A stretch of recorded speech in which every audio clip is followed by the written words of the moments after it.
Hello, Skillshare teachers or aspiring teachers. My name is John Brommet, and I predominantly teach classes on graphic design and illustration. In this video, I'm going to be giving you my tips on how to make your classes look more professional and polished. I didn't have any background in filming, audio editing, lighting, or production before I started, but through doing over 20 classes on Skillshare, I've learned a lot of tips that I'm going to share with you. So the goal is that it's not going to take you 20 classes to learn everything that I've learned. And through this little video, you're going to be able to skip the line and start making your classes look awesome right away. One of the most important factors for having a professional looking class is often overlooked because you cannot see it, and that is audio. It's really important to have clean, crisp, clear audio with very little background noise. And surprisingly, it doesn't cost much to get that audio. You can actually use a lapel mic simply made from a headphone that came with your smartphone as long as it has a little microphone on it. You just simply hook it over your collar and you can basically just use it. Just don't put the ear in because you don't want to look a little bit silly. But you can hide it here, kind of clip it some way, and the audio will actually be pretty good. But if you want to spend just a little bit of money and get a USB microphone that's inexpensive, I recommend the Blue Microphone Snowball.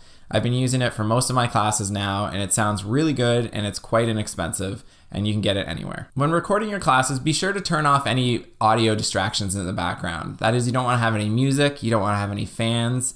You might even want to turn off your refrigerator if you're recording near it because you don't want to have that buzz. You'll be surprised at what a microphone can pick up. Just be sure to turn on your refrigerator when you're done.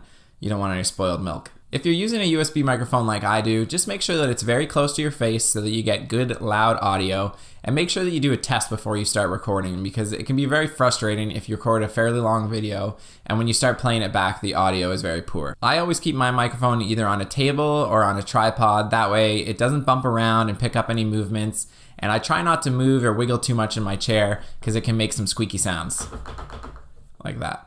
Talking head videos, which is what I'm doing right now, are often the most difficult. They can really make or break the class. What makes them so difficult is that you need good audio, good video, good lighting, and you need to make sure that you don't have any distractions and that you appear kind of natural on the camera. And putting all of those things together can be really difficult if you're new at doing these classes. Generally, your first priority for a good talking head video is lighting. You want to make sure that you have a lot of natural light. So that is that you want to film across or beside a big window. As much light as you can get is going to make your video look more professional. I have purchased some lighting gear, but really nothing beats natural light. Make sure that you put your camera on a tripod. You can get them quite inexpensively, or even a table. You just want a really steady, smooth surface. Unless you're trying to go for some kind of documentary kind of style, it'll definitely improve the video quality. When recording your class, it's actually easy to use a smartphone these days. They have 1080p, 4K, they've got pretty good cameras, and you're going to get good quality. So you don't have to spend an arm and a leg getting a digital SLR. I do currently use a Canon Rebel if you want to make your class look just a little bit more professional, but honestly, smartphones do a great job. The thing I like about getting into the digital SLR is you get a little more depth of field, although that's starting to come out in smartphones as well. Depth of field being that I should be fairly clear and my background is slightly blurry. The great thing about that is that it focuses on me and it makes sure that you're not too distracted by my background. Speaking of background, that is your backdrop. When you're filming your class, it makes sense to have your backdrop match what your class is about. So if you're doing a class on cooking, your background might be a kitchen or a dining room, something that makes sense. Same thing if you're doing drawing, it should be where you draw. I film all of my classes in my home office. I've moved once or twice, so my office has changed. But I like to have everything that surrounds me when I'm drawing, when I'm doing my art, and I try and get that on camera so it gives the viewer a sense of who I am. Another important thing about your background is to make sure it's very clean and it's not full of distractions. Also, if you have any pictures or frames or anything that's reflective, make sure that you don't have anything funny reflecting in the background. Believe it or not, you can kind of see over here, the reflection on my drawing table is actually showing my cat laying on the ground. But I figured it was subtle enough that you wouldn't be able to notice, and hopefully she doesn't move enough. But that's the kind of thing you need to pay a little bit of attention to make sure that you don't have anything too distracting. You don't want the viewer getting lost and not listening to you. Lastly, for your talking head videos, I highly suggest you prepare a script. I've done many classes where I don't do that because frankly I hate homework. But any of the classes where I've actually had a script, they've come out a lot more professional, clean, because everything I'm saying is really concise and well thought out. I just recommend not reading off a script. Some people will film by looking directly into the camera like I do. Some people will kind of look off slightly as if the camera or they're talking to someone over here. That's going to be a decision for you as to the look that you like better. But I recommend don't read off any kind of script. Don't even read off bullet notes. What you should try and do is kind of memorize what you want to say, look at it, have a sheet of paper. I'm using an iPad with my script, and then just memorize a paragraph at a time, record it. You might have to do it a bunch of times, but that way you're more comfortable, you're looking into the camera, you know what you're gonna say, and even if you stumble and say a few words wrong, it doesn't really matter because it's more important that you come off natural. Otherwise, you might do something like this. Lastly, prepare a script. I hate homework, so I've done many classes without a script. Yeah, it doesn't look very good. So we'll talk about editing. Editing is a really important part of making your class look good, and sometimes it can be daunting because you're gonna have to learn some software that you might not be comfortable with. But I recommend making an informed decision. You can get a fairly inexpensive software and learn how to use it because editing is extremely important. Making your classes look more professional is definitely the key for retaining viewers and getting more students. And one good thing to do is cut out any ums and ahs. Personally, when I'm doing screen recording, I do that a lot. I I ah because I don't have a script for those parts. It's easier to avoid them when you have a script, but if you don't, you definitely want to edit out any of those things that make you seem a little unprofessional. Keeping the odd one in isn't going to kill you. You're just going to seem more human. But most of the time you do want to cut them out. Something I've been using in my more recent class and I'm finding really useful are slides. Now you can do that with a still sort of PowerPoint style slide, or you can have a slightly animated slide. But I find that they actually do make the class look professional. And what I've noticed is that most of the time when you're watching a class, you're going to be watching it straight through, so you're not going to see the video titles. So you may not necessarily know what this video that just started is going to be about. So it's nice to have a slide. It keeps the viewers knowing exactly what they're doing and what you're going to talk about. And it's a little bit easier for them to remember and kind of just pay attention and know what's going on. Be careful when you're using your slides to pick a nice, clean, easy to read font. You can, of course, use script fonts. Just make sure they're large. You want to make sure that the viewer can actually read them.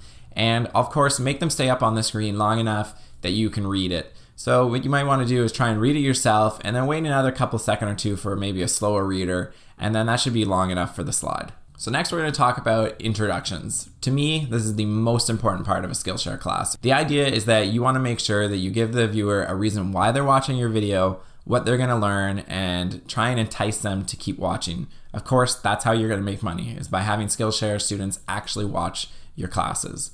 As important as it is to have a good class cover, it's more important to have a good intro. The reason is that if your class is slightly interesting to the person, if your video is great, they're going to definitely watch it. If it's poor, they're not going to watch it at all. So that cover is really important to get them to click, but then you really need to make sure that you hammer it home in that intro video. In your intro videos, if you're talking about something, be sure to show it. You want to vary up your visuals and edit in some different shots, because if you keep it on one thing too often, it gets a little visually dull. That's not as important in your later videos, but in the intro, everything has to be kind of perfect. Same goes with music. You're probably going to want music in your intro. It adds a little bit of, liveliness to it. It makes it a little bit more interesting. But most of the time, I don't keep it throughout the whole class because it gets a little bit too tiring. And you really want them to pay attention to the information rather than music. And getting those levels can be tricky too. But having them in the intro can be really useful because it'll get a little more excitement. A lot of the time, I suggest that you don't have vocals because those can be even more distracting. So try and find instrumental songs. One of the things I really recommend when you're doing an intro video is that you actually show yourself. I realize that can be uncomfortable. A lot of people don't like to be in front of the camera. It makes it trickier because you have to get the lighting and everything right. But it's really important that the student sees you, knows who you are, and kind of feels like they get to know you. It's so important for building a following, for having students come back. And I've seen some really great teachers do it without it, but a lot of the time I find it easier if they get to see you, know you, and they feel a little bit more engaged in your content that way. Another important thing for intro videos is that you actually record them last. So what you want to do is get all of your content recorded, done. You don't have to edit it necessarily, but even editing it's great. And then you record your intro so you know exactly what you're talking about, you know exactly what your class is going to be about. Because once in a while you record an intro and then you record the class, and sometimes you'll realize that you need to edit things out, so you don't want to say those in your intro and then have them edited out of the class. So it's really important. I definitely recommend to record your intro last, as odd as that may sound if you're a beginning teacher. That's it. This has been a little bit of a long video, but I hope you guys enjoyed it and you learned something. We've talked about video editing, talking head, having clear audio, good lighting, not distracted videos, and of course slides. We've talked about so much stuff. I hope you've learned lots. Of course, you can always follow me on all social media at John Brommet, and please check out my Skillshare classes. That is skillshare.com/John Brommet. If you want to know more about building a class, of course there's lots of great classes on Skillshare, so just search filming, editing, lighting, things like that, and you'll find lots of classes that go way more in depth than I have, and you'll be able to learn lots. Okay, that's it. Thank you so much for watching this video, and I look forward to seeing your class.